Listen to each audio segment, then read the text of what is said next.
Transmilenio por la séptima, sí o no. Esa no es la discusión.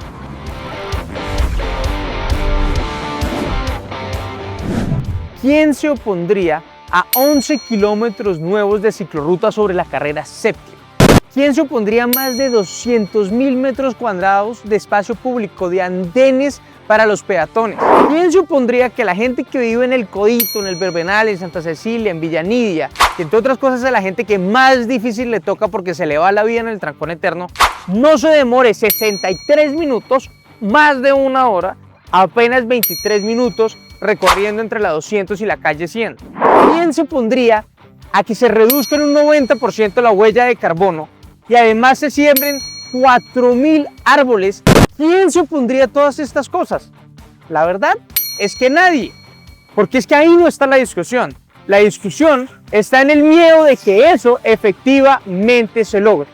Y quiero decirles que los que tienen miedo en parte tienen razón, pero como lo que queremos es hacer y necesitamos construir una ciudad donde la gente quiera vivir y no donde nos resignemos a vivir, tenemos que derrotar esos miedos. Así que en este video voy a abordar cada uno de los miedos que existen frente al corredor de la carrera séptima y cómo podemos superarlos. El primer miedo es la 68. Obras eternas, mal planeadas, mal hechas, que nos desesperan todos los días. ¿Cómo derrotamos ese miedo?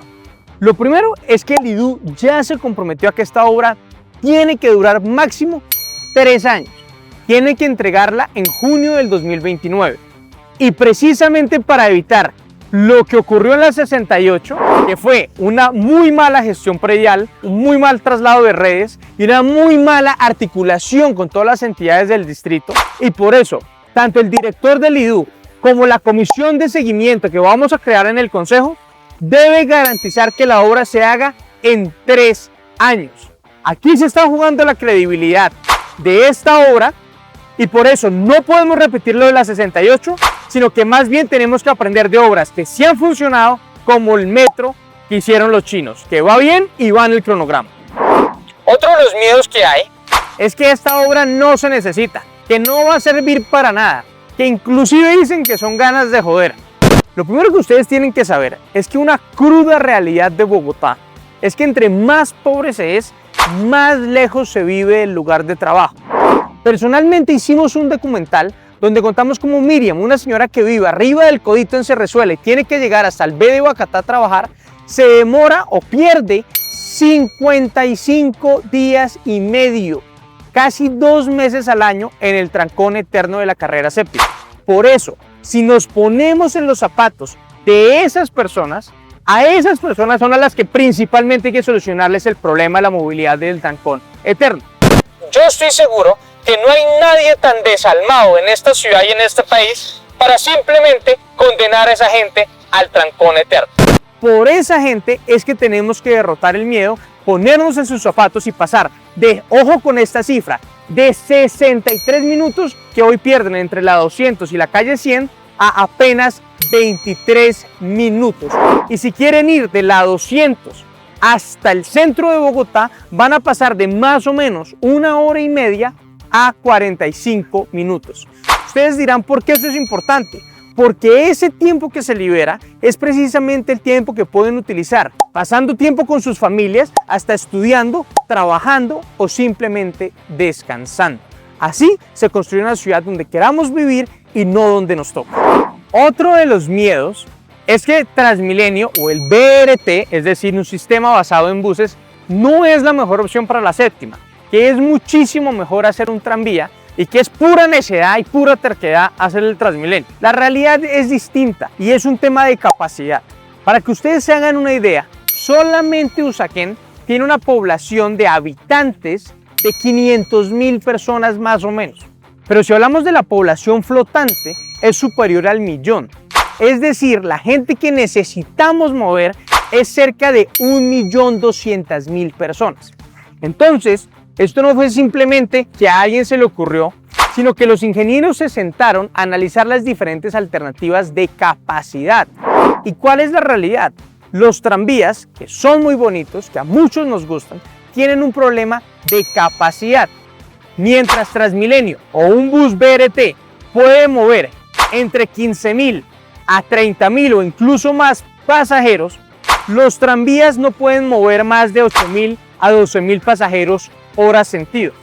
Si quisiéramos mover el 1.200.000 en tranvía, tendríamos que hacer unos trenes demasiado largos. ¿Y qué pasa si hacemos trenes demasiado largos? Que bloquearían las intersecciones. ¿Esto qué quiere decir? Que en la carrera séptima tendríamos que poner unos trenes tan largos que bloquearían las calles que alimentan la carrera séptima. Y esa es la razón por la cual no se puede hacer un tranvía.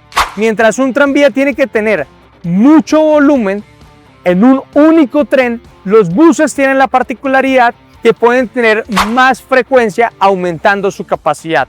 Por eso es que para el corredor oriental de la carrera séptima, que necesita una capacidad de entre 16.000 a 22.000 pasajeros, no se puede hacer un tranvía de acuerdo a los estudios de alternativas.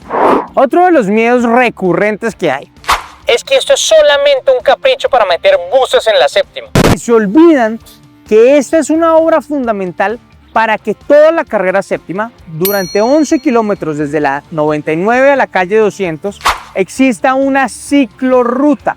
Acuérdense que Bogotá hace más o menos 800.000 viajes al día en bicicleta. Es decir, el 7% de la gente en Bogotá se mueve en bicicleta y son una gran mayoría silenciosa por la que nadie habla.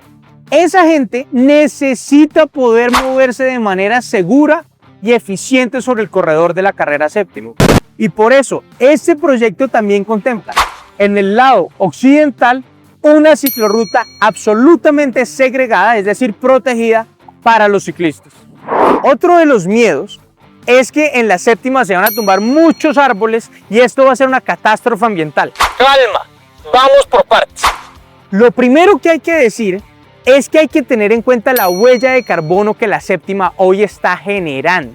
Primero, porque la mayoría de la flota entre buses, carros, motos, son motores a combustión que contaminan. Que adivinen cuándo es el momento en que los carros y los buses más contaminan. Cuando están parados, cuando están en el trancón eterno o cuando están arrancando. Eso hace que la séptima, que es un parqueadero prácticamente, contamine demasiado. Por eso, lo primero que están diciendo de que la séptima va a tener una flota absolutamente eléctrica es muy positivo. Lo segundo, que se van a reducir los trancones, es absolutamente positivo. ¿Por qué? Porque no solamente se está pensando en la captación de polución, que es lo que hacen los árboles capturando CO2, sino en cómo van a acabar la fuente de la contaminación. Por eso es muy importante esta cifra. Ojo con esto, reducción de un 78, nuevamente lo digo, 78% de CO2. Lo que sale de los exhaustos de los carros se va a reducir en un 78%. Y en material particulado, esto quiere decir lo que nosotros nos metemos en los pulmones y nos enferma, se va a reducir en un 90%. Entonces, en materia de fuentes de contaminación, vamos a tener una super reducción. Y además, se van a sembrar más de 4.000 árboles. Es cierto que se van a talar algunos, pero al final, en un mediano plazo, vamos a tener menos emisiones y más árboles. Por lo tanto, si hacemos una suma aritmética, el final de la ecuación va a ser positivo para el medio ambiente. Hay que ponerse en los zapatos de los peatones.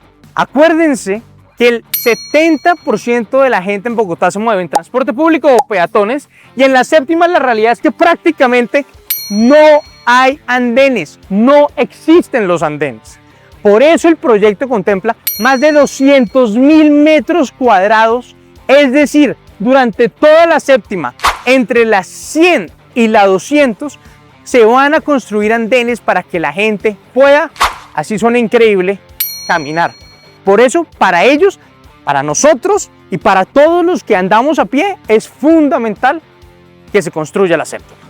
Pero quizás el mayor miedo que todos, incluyéndome, tenemos es que la obra sea absolutamente traumática. Y recordemos algo, desde una remodelación, una pintada de un apartamento, las obras generan traumas y son mamonas. Por eso es muy importante lo que ha dicho el IDU, que ha dicho que siempre va a garantizar 2 carriles de tráfico mixto, y además la Secretaría de Movilidad va a hacer un acompañamiento permanente del plan de manejo de tráfico para que esto sea lo menos traumático posible. Y además, desde el Consejo, vamos a crear una comisión de seguimiento para estarle haciendo un seguimiento detallado a cada uno de los puntos para que esta obra sea lo más llevadera posible. Eso no quiere decir que no vaya a generar afectaciones, pero vamos a procurar que sean los menores posibles, porque ya saben, la séptima, sobre todo para los peatones, los ciclistas, los usuarios del transporte público y los que queremos que esta sea una ciudad donde la gente quiera vivir y donde nos resignemos a vivir, necesitamos hacer, pero sobre todo hacer bien. Así que ya saben, bienvenidas todas las críticas, las opiniones, todos los debates, pero sobre todo les pido que demos debates para construir, para mejorar la ciudad. En Bogotá necesitamos más metro, más Transmilenio, más cables, más ciclorrutas, más andenes, porque esa es la única forma de construir una ciudad donde podamos vivir.